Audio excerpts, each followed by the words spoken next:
Torre Eiffel.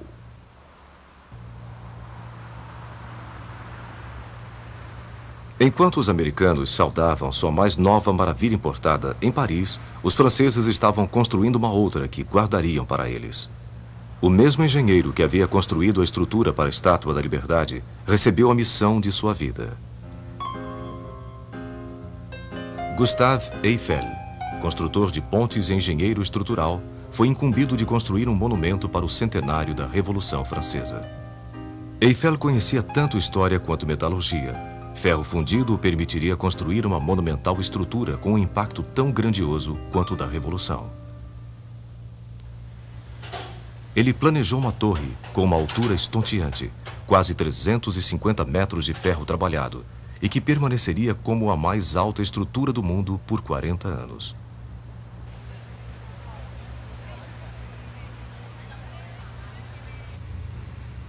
Eiffel usou novas tecnologias de pré-fabricação para fundir 12.000 traves.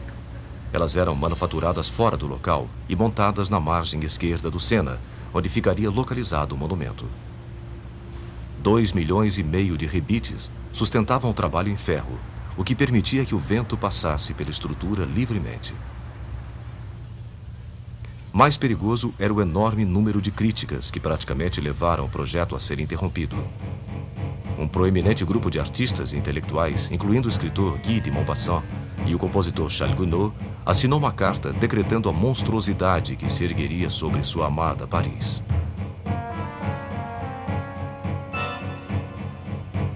A inútil e monstruosa Torre Eiffel é como uma gigantesca chaminé preta de uma fábrica. Esmagando com sua enorme massa a Notre-Dame. O Louvre, o Arco do Triunfo. Todos os nossos monumentos serão humilhados sob esta mancha negra. Determinado, Eiffel continuou.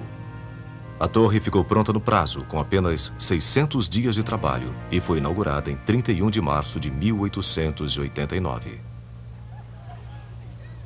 Mais de 2 milhões de parisienses curiosos passaram pela torre neste primeiro ano, rabiscando seus nomes nas vigas e comprando souvenirs. Eles almoçaram no restaurante localizado na torre e subiram nos engenhosos elevadores por entre a estrutura de metal para ver o que nunca haviam visto antes. Um visitante era Edmond de Goncourt. Subindo no elevador, eu tive a sensação, lá no fundo do meu estômago, de que estava em um navio no mar, mas sem vertigem. Lá do alto, nós fomos presenteados com uma visão maravilhosa, além de tudo que poderíamos imaginar na altura do chão, da grandeza, da extensão, da imensidão de Paris.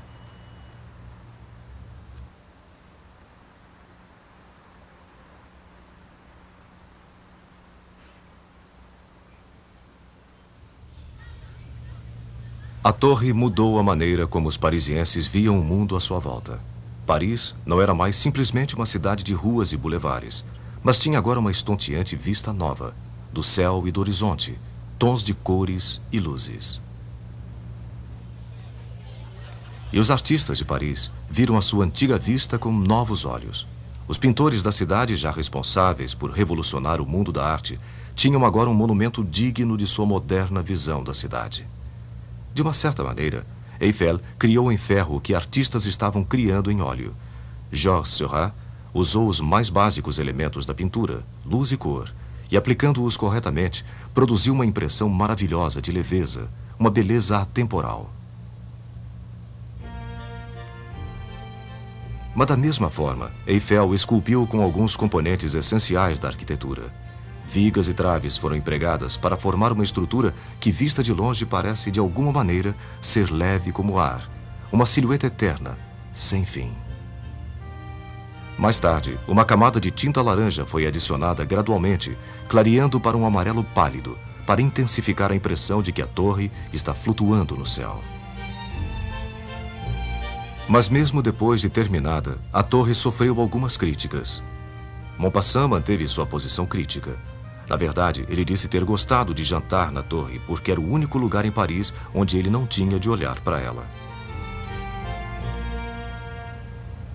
A Torre Eiffel chegou mesmo a ter sua demolição programada em 1909. Somente o seu novo uso como torre de rádio a preservava.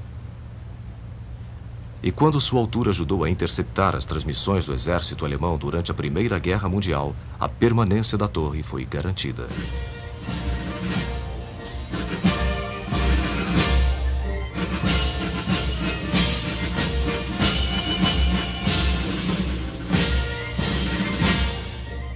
Ironicamente, o que uma vez havia sido um símbolo da revolução, do progresso e da produção em massa, hoje parece ser um tanto quanto antiquado.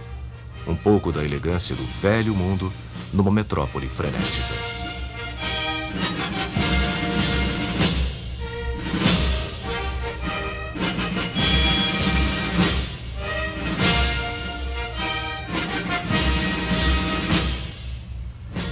Mas, para sua época, a torre representou um passo ousado. Ela representou as boas-vindas à era moderna. Misturou beleza com tecnologia, garantindo que os dois poderiam coexistir. Esta ambição, por si só, já faz da Tour Eiffel a Torre Eiffel, a mais otimista das maravilhas jamais construídas.